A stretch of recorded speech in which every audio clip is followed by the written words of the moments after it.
Empire.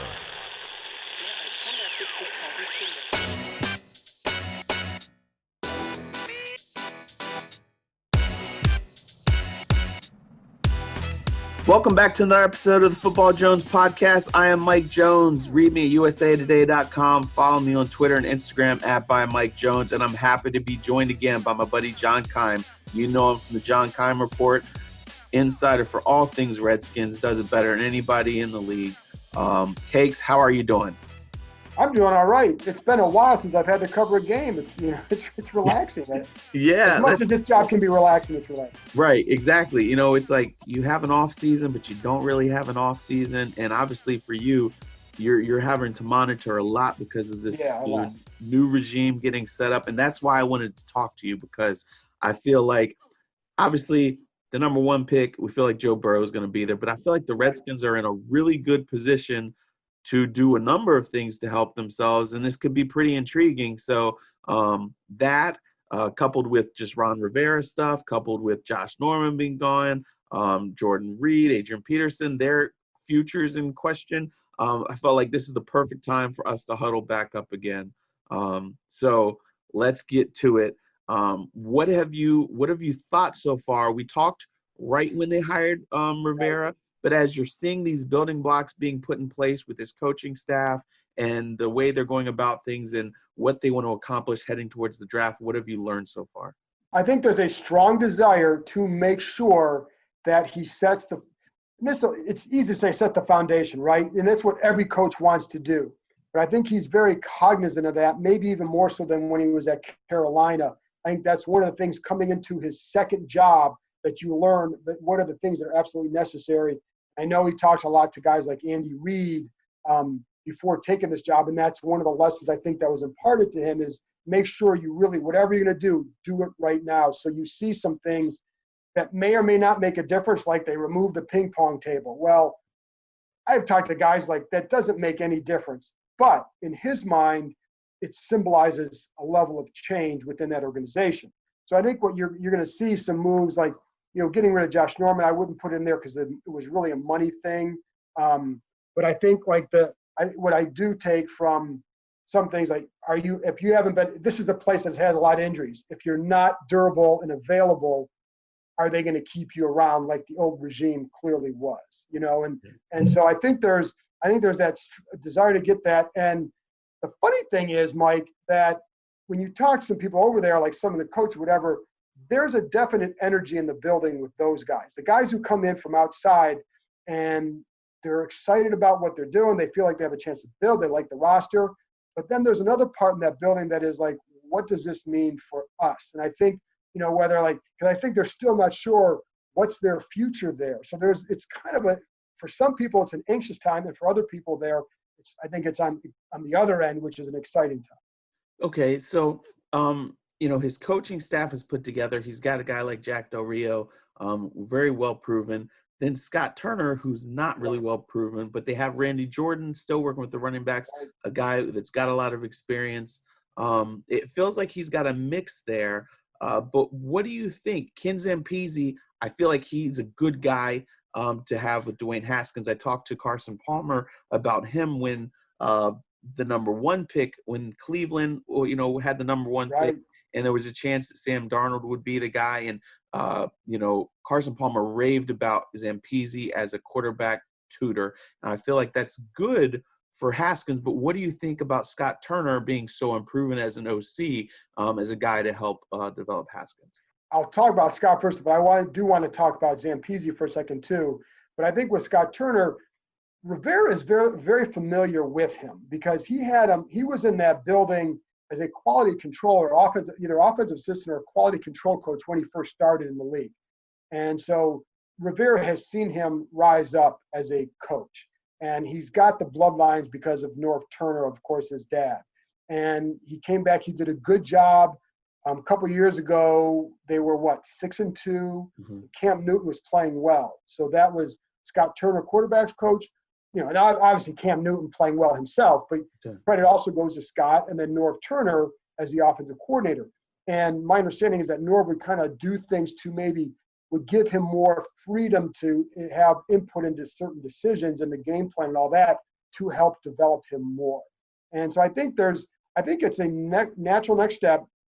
Nobody really knows where it's going to go, but I do think that he's got the bloodlines, and I think Rivera knows him well, which I think is important to him. But I also think, again, the key is he saw him develop as a coach. So you kind of believe that, well, if he's trusting him here, and I do think that we don't know what he's going to do, but I think there's a level of optimism because this guy has seen him rise. And so I think the other part with that too, like I think one of the things that Scott Turner does that helps Haskins is a lot of play action. They love the play action game and over the middle. I think that will help Haskins once he gets to know that offense. The hard part is it's a digit-based offense versus the language of the West Coast offense. So Haskins is going to have to learn a whole new language.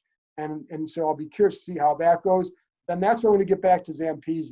Because the one thing, I talked to Jason Campbell for my podcast several weeks ago about that, because he had him, he played for Zampese for 1 year, and what was your experience? And he said, well, early on, you're just kind of getting to know each other. He said you noticed that he was very personable as he got to know more. So he felt like you could develop a good working relationship.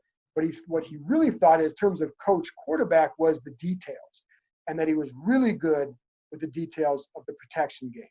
And that's something where I think that he said that will help Haskins a lot.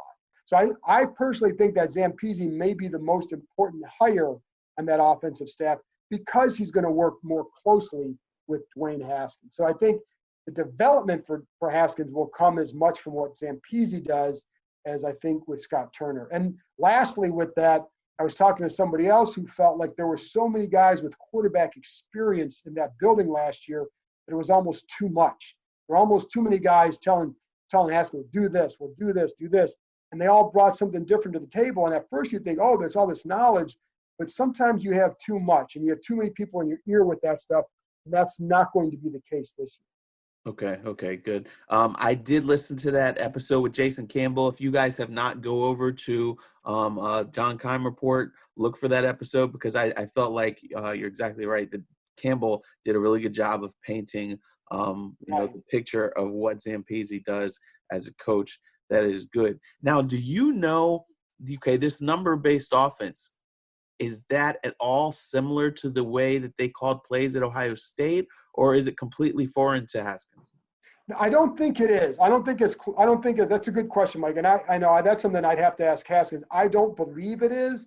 So it is a different one. But when you talk to these quarterbacks, most of them will say that the West Coast one is the hardest one to pick up. Mm-hmm. And so he was able to eventually get that.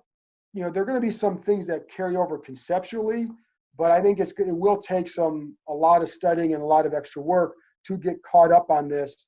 And I think the hard part is you're in your second year, you finally started to get comfortable with this offense, and now you're back having to do it again. But I don't know that I don't think it was the same thing he had there.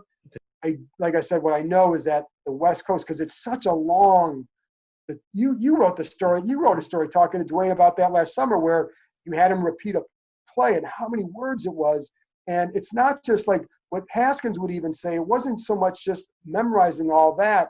It was also then understanding each thing, and that way you can communicate it to that person in the huddle. So he felt like when he started to improve is when he can look in the huddle and tell the receivers, he'd look at the receivers during their part and communicate it directly to them. And he can look at the offensive line and communicate directly to them their part. That's when he felt like he started to get better with things. And you saw before that point there was confusion over everything. But so I think what you have to hope if you're the Redskins is that he learned a lesson in how long it takes to pick up an offense and the things you need to do to help you pick it up. The big questions I feel like for Haskins outside of his own development is he going to have his Pro Bowl left tackle and very talented but oft injured tight end on the field coming forward? What have you been able to gather from the Trent Williams, Jordan Reed fronts? I have not gotten a clear picture myself on where things stand with Trent. So what can you share on those communications, those prospects? it's been hard to get a clear picture on that one, hasn't it? Yeah. It's been hard. So Yeah. what we know is that he has talked to Rivera. So that's a first step. What I also know from I had a conversation with Trent in December, Mhm. and at that time I provided a hypothetical. What if Bruce Allen is gone? Would you want to come back in that scenario? Right. And he kind of thought about it. He goes, well, I wouldn't say no to a return. But he said, we're still far apart on some other issues. Right. Well, that's money, right? So unless they're going to guarantee his contract, I don't know that they're going to be able to work it out, because I think that's ultimately either guarantee the money this year, which the 12.5 is not guaranteed, or give them an extension in which you give them guaranteed money. That's how I think, if you really want to work it out, I think but I think it's a good step from the Redskins side, that because I do believe it probably shows that Rivera is in charge, because I think if Dan Snyder really didn't want him here after trashing his organization, then I don't know that Rivera would be reaching out to him. Right. And so I kind of took like that means that, and Rivera clearly wants to establish that O-line. The line is a lot better with Trent Williams in there. People in that building who were upset with him for some of the stuff he said, because they felt like he trashed the organization and wouldn't name names. There were some people who were upset about that, but none of them were saying, and you know how this works, Mike. Like, they're done with you, they're going to start trashing you more on the side, right? Exactly. You weren't really hearing that to that degree. I think it was like, well, yeah, blah, blah, yeah, it's this, it's that, and but anybody who thinks he can't play, just put on the tape. The guy can play. So they know that. So I know they know he can help them, and so I think where it stands, I still think that money is going to be the deciding factor here. Gotcha. And then as far as Jordan Reed goes, Ron Rivera said at an event in Charlotte on Saturday that he remains in the concussion protocol. Exactly. So I don't look at him as a guy. I don't view him as part of their futures. And he would save, I think it's like $8.5 million against the cap, off injured. If he's still in that protocol and it was a brutal hit that he took in August for the concussion. For those who don't remember that third preseason game, brutal hit going over the middle, and never played. And I think it's 7 documented concussions since he started playing at Florida. You get it. If you bring him back, you run the risk of a guy that you think can be really good for you getting a concussion and not being available for a long time. So I don't see him coming back. They have a need at tight end. Vernon Davis already retired. They have talked to Greg Olson. You hear stuff about them being interested in receivers and tight ends to surround Dwayne Haskins with more talent. So I think once they get that concussion stuff resolved, whether it's injury settlement, whatever, that I would think they would move on. That's the expectation.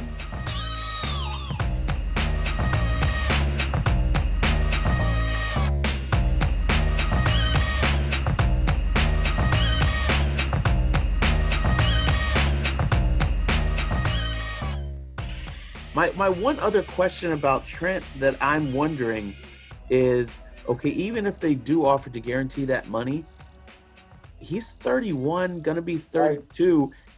Is he willing to go through another rebuild when he knows that the clock is ticking? Because I know that Josh Norman has a lot of respect for Ron Rivera, but at the same time, these guys don't have time to go 3-4 more years for they're ready to actually really contend. And when That's a good question. When I talked to Trent, he was the same way about like, well, I won't say no, but I also kind of wondered in his mind, if he had gotten wind that some teams that are ready to contend right now have interest, would you really be beholden to want to stay here when you could go somewhere else and compete?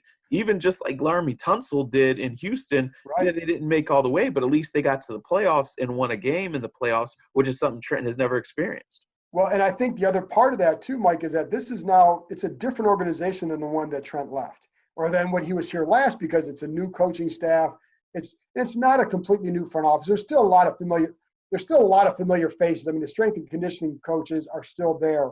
Malcolm Black and Doug Williams still there. So people he's dealt with, He's tight with Alex Santos, still there. So they're the offensive linemen all are there. So it's not like he would be stepping in, he's coming back something foreign, but maybe you look at that and say, well, maybe it's a time for a break for him if he wanted to go. But I also think that it was always more about the guys in the locker room than it certainly was about the coaches. I think so. The fact that those guys are there gives me some pause that maybe he'd go elsewhere, just because those are his guys. But I think to your point, I also wonder that when he clearly was done with this place. So once you make that decision mentally that you're ready to move on, how hard is it to then go back and say, oh, well, this is really where I wanted to be? And, I would just think that he spent months having moved on. So there's got to be a part of him that might be looking forward to that. But it's still, having said that, it's still their control because he does have 1 year left. So, right. Is he really going to risk sitting out second season? Yeah. But I also, having said that, which is a phrase I'm using a lot, but if you're Rivera and he comes to you and says, I still want to get out of here, then if I'm Ron Rivera, I'm going to look to trade him. Yeah. Because you can't, why would you want to carry this into training camp and have to woo this guy? Like, well, you don't want to be here, then that's okay. We're going to move on and get a second round pick or whatever you can for him. This is a good offensive tackle draft, high in the draft, it seems. I don't know that the depth is there. I think, but if you want a sure thing, Trent's the sure thing. Right. So obviously Josh Norman mentioned him. That wasn't really a surprise. I know that there was a chance that he could restructure, but really I felt like despite, his respect for Ron Rivera, when as soon as they hired him, I asked him what he thought about him, and he had nothing but good things to say about him. But that doesn't mean that you wanted to stay here. So I felt like, a lot of respect, but he's a win now mode. What did you make of that?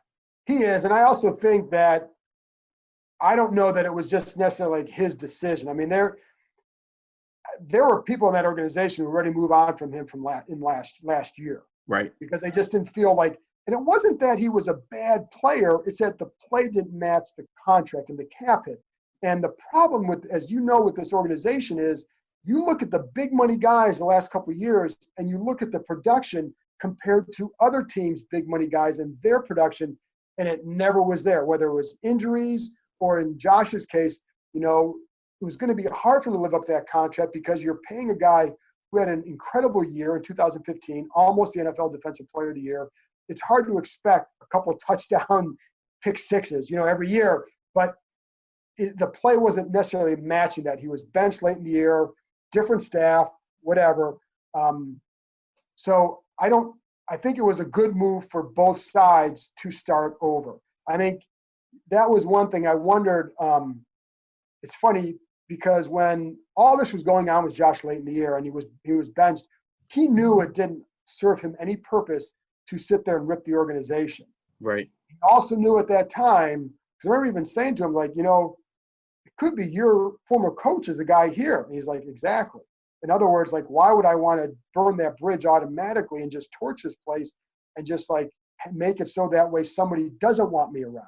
Right. So Josh can still play, and Josh can go play, and he does want to win, and I don't blame him. And then I think some guys just get years ago, Champ Bailey, when he got in that situation here, they had all these defensive coordinator changes his first like 4 or 5 years here, and then Joe Gibbs comes in. But it didn't change Champ's mind about wanting to stay. He was just done with all that took place here, and it had beaten him down. So it's like, you just want to get out. If you see this change, I hope it works for them, but I want to get out. And I think some people get to that point as well. And I wonder more so about Trent than with Josh. But I do think, Josh clearly made it known that he came here thinking they could build something as a winner. And it never happened. But I do think it was as much, it's a good parting of the ways for both sides. Yeah, that's a very good point you make there, and a very good analogy to that situation there.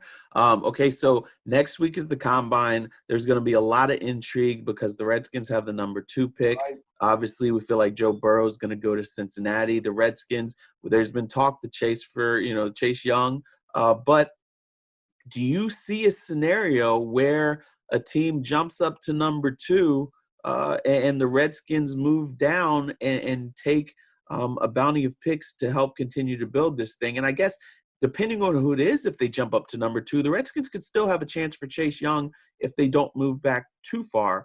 What do you see happening with this team and this draft and their needs? Because like you said, they need wide receivers. They could need a left tackle. We don't know about Brandon Sheriff yet. They need cornerbacks. They need a whole lot so they can help themselves in a number of ways.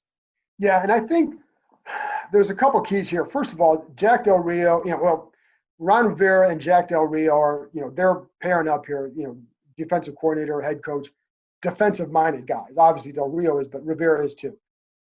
In Carolina, when Del Rio was there years ago, he was there when they took Julius Peppers. Right. He went to Denver. They had just drafted Von Miller. He's in Oakland. They take Khalil Mack. So they know what a guy like who has Chase Young's skill set can provide a defense. And all you have to do is look at San Francisco with Nick Bosa and what he added to that defense. And the improvement they made wasn't just because of Bosa, but my God, he made a big difference. Right. And, so I think they see all that, and you look at that and like, if you can get an impact guy at that spot, you take him. So my sense would be that I would still, at this point, think they're going to take him. But what we don't know yet is, what if they rate Isaiah Simmons and Jeffrey Okudah at a similar point with Chase Young as far as their potential impact? Does that change things for them? Because then you're looking at, well, if you trade back down to 5 with Miami, quarterback goes number 2, and then would you get one of those guys at 5? And I don't know if you would or not, because I think they would. I think the Giants may go O-line, but so one of those guys might be there. You say, like, we could trade back and you get Isaiah Simmons and he can still make this big impact for us as a weak side linebacker in the new 4-3 they're running. Then it's like, okay, then I could see that. Recent history shows that trading back and getting more picks isn't always a good thing. Now, the problem with that history is that too much of it is with the Browns. So right. They've traded back a couple times. It never works out because they're the Browns. They were the Browns, and it just didn't work out. But there are other examples too where teams either stayed put. The Niners stayed put last year, but the difference last year is nobody was trading up to the number 2 pick once Kyler Murray went to number 1. So I think the Redskins are in a unique spot that there's a potential elite pass rusher there, but there's also quarterbacks that teams really like. They may want to go up and get. And so it puts you in a weird position, because ordinarily it's like you take Chase Young and you don't think twice. But what if the Dolphins offered a couple first rounders this year and a first rounder next year?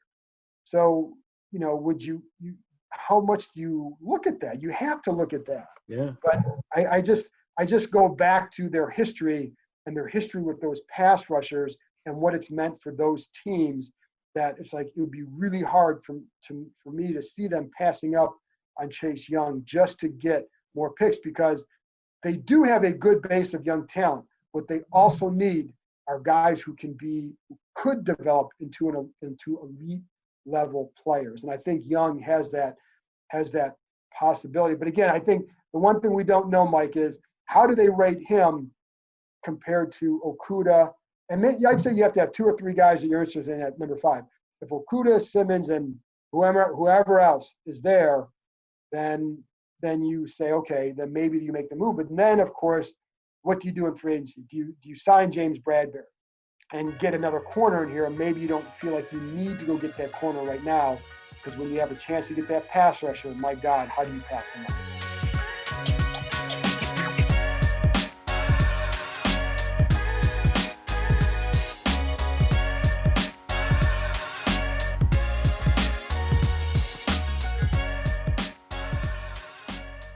Now, what do you think happens with Ryan Kerrigan?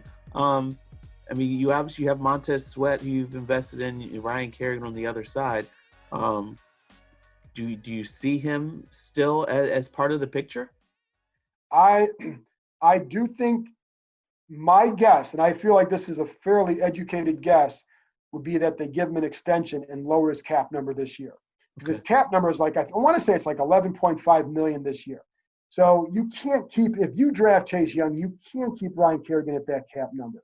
And he's I think he's 31. So I think that's how old he is. But you can't, if you have Chase Young and Montez Sweat, those are your ends. Right. So you're going to put Kerrigan in a backup role, making that, accounting for that. I think that'd be awfully difficult. But I had a few people in the last several months who their prediction was, listen, Dan loves him. He'll never go anywhere else. And they're going to extend him. Just watch. So I'm at that point now. And then you can put him into a Chris Long type role, like you have with the Patriots or with the Eagles, where it's like you're a situational guy, but you still got a role, and it's a good role for you. I think he could be really good in that spot. That's how I see it. And again, I go back to it's Rivera and Del Rio. They understand the desire and need to have multiple pass rushers. And Nick Bosa came on to San Francisco, but so did Dee Ford. Right. So could they look at it like that? And I think the other factor too in this is, what if, unless they're 100% sure they're taking Chase Young, to me there'd be no benefit to getting rid of a guy like Kerrigan.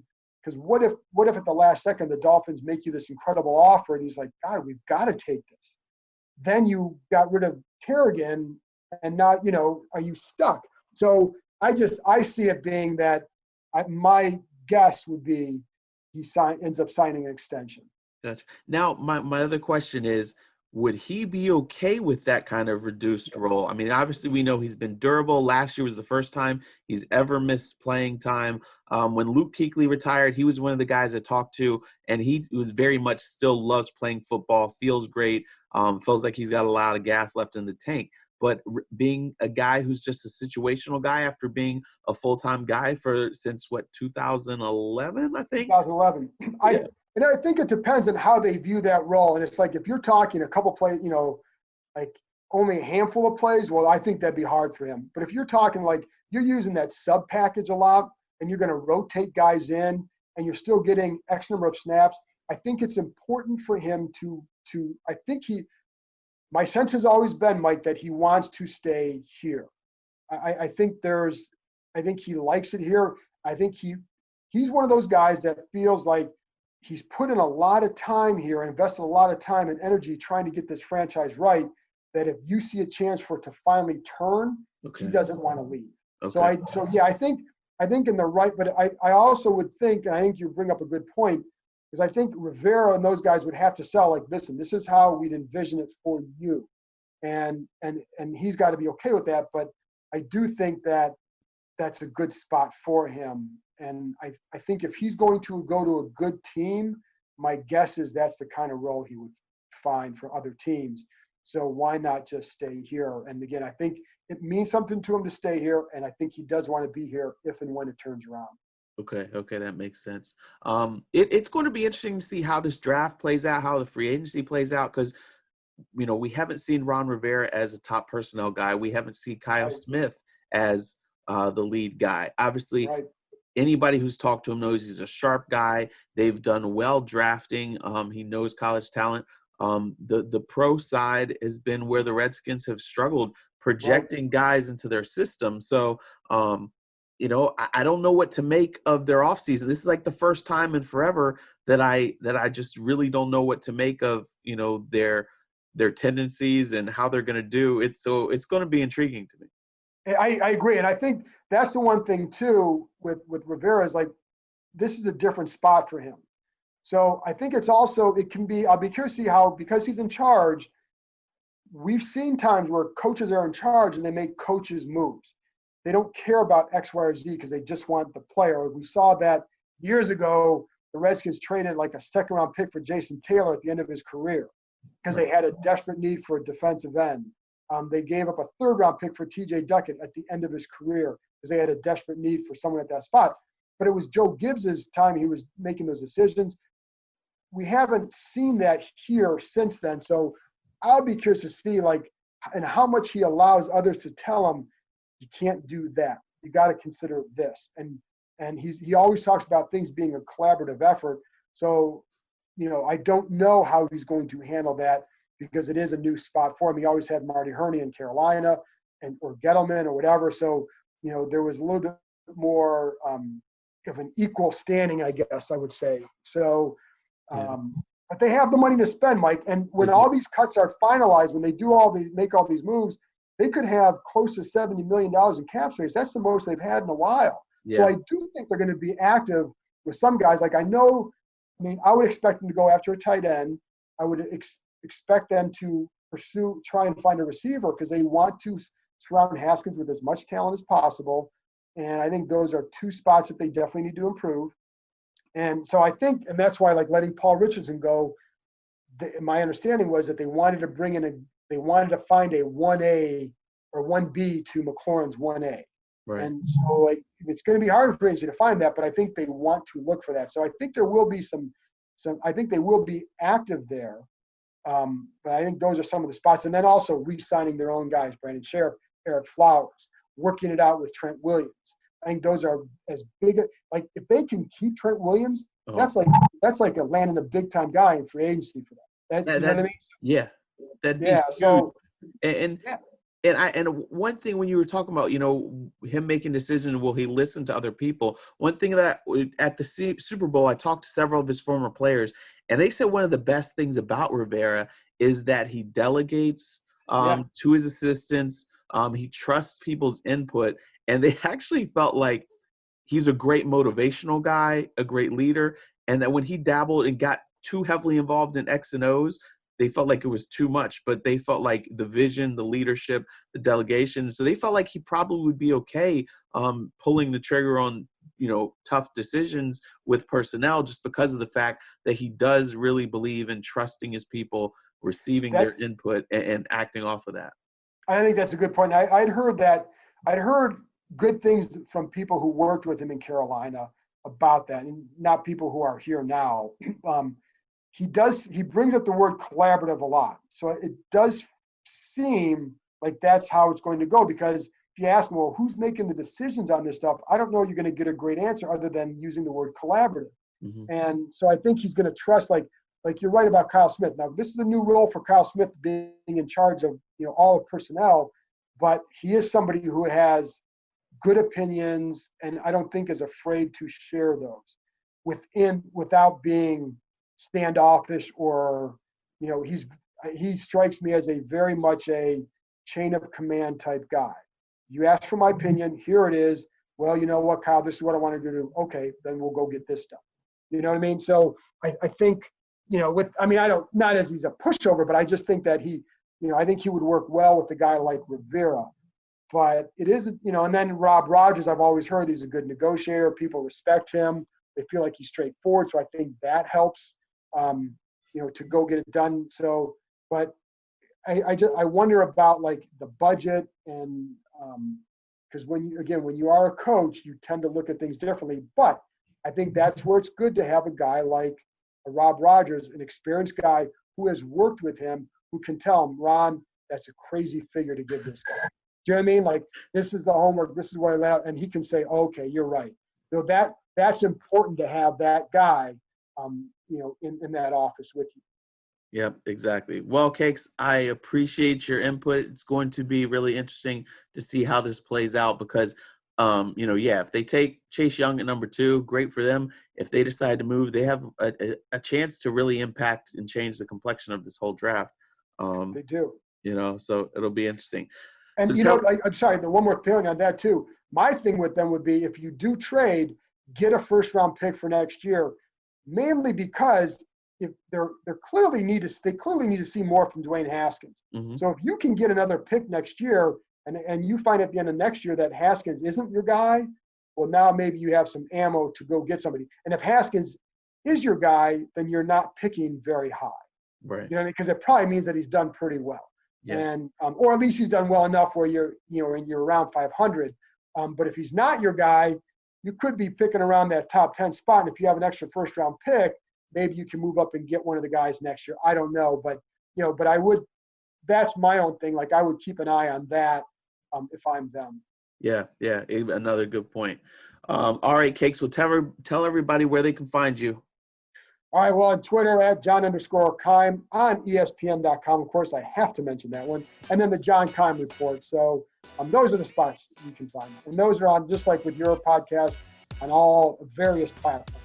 Yep, exactly. All right, Cakes, well, thanks so much, and I will see you soon. All right, Jonesy.